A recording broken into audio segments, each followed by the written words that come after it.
சிறகடிக்க ஆசை சீரியல்ல இனிய எபிசோட்ல என்ன நடக்குது அப்படின்னு பார்த்தீங்கன்னா, நம்ம மீனாவும், முத்துவும் சேர்ந்து கிறிஸ மறுபடியும் அவங்க பாட்டிய பார்க்கறதுக்காக அழைச்சுக்கிட்டு போலாம் அப்படின்னு பேசிக்கிட்டு இருக்கும்பொழுதே, விஜயா இருந்துகிட்டு, "இல்ல, இல்ல. நீங்க எதுக்காக அழைச்சுக்கிட்டு போகணும்? இந்த ரோகிணி சும்மா தானே இருக்கா. இந்த ரோகிணி வேணும்னா அழைச்சுக்கிட்டு போகட்டும். நீங்க போகக்கூடாது." அப்படிங்கிற மாதிரி சொல்லிக்கிட்டு இருக்கிறாங்க. காரணம் என்ன அப்படின்னு பார்த்தீங்கன்னா, முத்துவும், மீனாவும் இல்லாதப்ப அவங்க வந்துட்டாங்கன்னா, விஜயாவுக்கு தானே ப்ராப்ளம். அதனால பயந்துகிட்டு தான் இப்படி ஒரு பிளான போட்டுக்கிட்டு இருக்கு இந்த விஜயா. அது தெரியாம இவங்க வந்து பார்த்தீங்கன்னா, "அதெல்லாம் முடியவே முடியாது.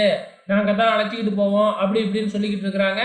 ரோகிணிய அழைச்சுக்கிட்டு போகட்டும். "ரோகிணி, இந்தா இவனோட பாட்டி எங்கேயோ சாகா புழைக்க கிடக்குறாளாம். அங்கேயே போய் தள்ளி விட்டு வந்துரு. வரும்போது திருப்பி அழைச்சுக்கிட்டு வராத."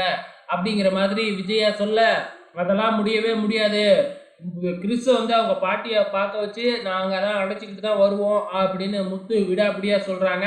கடைசியா ரோகிணி இருந்துகிட்டே, "நானே அழைச்சுக்கிட்டு போயிட்டு மறுபடியும் இங்க அழைச்சுக்கிட்டே வந்துடுறேன்." அப்படின்னு சொன்னதுக்கு அப்புறம் தான் இந்த பிரச்சனை முடிஞ்சிச்சு. எப்படியோ முத்துவும், மீனாவும் விஜயாவுக்கு பாதுகாப்பா இருக்கணும் அப்படிங்கிறது தான் விஜயாவோட திட்டம். இந்த பக்கம் நம்ம முத்துவும், மீனாவும் தனியா டிஸ்கஸ் பண்றாங்க. எப்படி போயிட்டு வந்து பார்த்தீங்கன்னா, அதாவது வந்து பார்த்தீங்கன்னா, அந்த ரதிய ஏமாத்துனான்ல, ஸோ அவன் வீட்டு அட்ரஸ கண்டுபிடிச்சு போய் வந்து பார்த்தீங்கன்னா பேசணும்ல, அதுக்கு தான் திட்டம் போட்டுக்கிட்டு இருக்கிறாங்க. இந்த பக்கம் ரோகிணி அவங்க அம்மாவ பார்க்கறதுக்காக ஹாஸ்பிட்டல் போயிட்டாங்க. ஹாஸ்பிட்டல்ல போயிட்டு எங்க அம்மாவ வேணுனா டிஸ்சார்ஜ் பண்ணுங்க. நான் வீட்ல வச்சு பார்த்துக்கிறேன்னு சொல்லி பார்க்குறாங்க.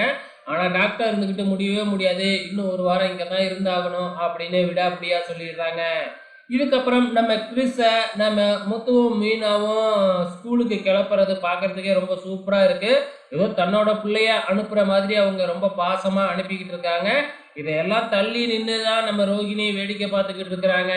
இந்த பக்கம் வந்து பார்த்தீங்கன்னா, இந்த சிந்தாமணி வேறயா பார்வதி ஆண்டியோட வந்து, "என் வீட்ல வந்து தங்கிக்க, உனக்கு பாதுகாப்பா இருக்கும்." அப்படின்னு விஜயாவ கூப்பிட்டுக்கிட்டு இருக்கிறாங்க. இவங்க போனதுக்கப்புறம் பின்னாடியே ஸ்ருதியோட அம்மா வேறயா வந்து பார்த்தீங்கன்னா, விஜயா கிட்ட பேசிக்கிட்டு இருக்கிறாங்க. "நான் வேணா போலீஸ்ல கம்ப்ளைண்ட் குடுத்து பார்த்துக்க சொல்லட்டுமா?" அப்படின்னு கேட்க, "இல்ல, இல்ல. போலீஸ்ல கம்ப்ளைண்ட் குடுத்தா ஆண்டிய தான் முதல்ல அரெஸ்ட் பண்ணுவாங்கன்னு." இந்த ஸ்ருதி சொல்ல, நம்ம விஜயா அப்படியே பயந்து போய் பார்க்குறாங்க. வெயிட் பண்ணி பார்க்கலாம் நாளைக்கு என்னதான் நடக்க போகுதுன்னு.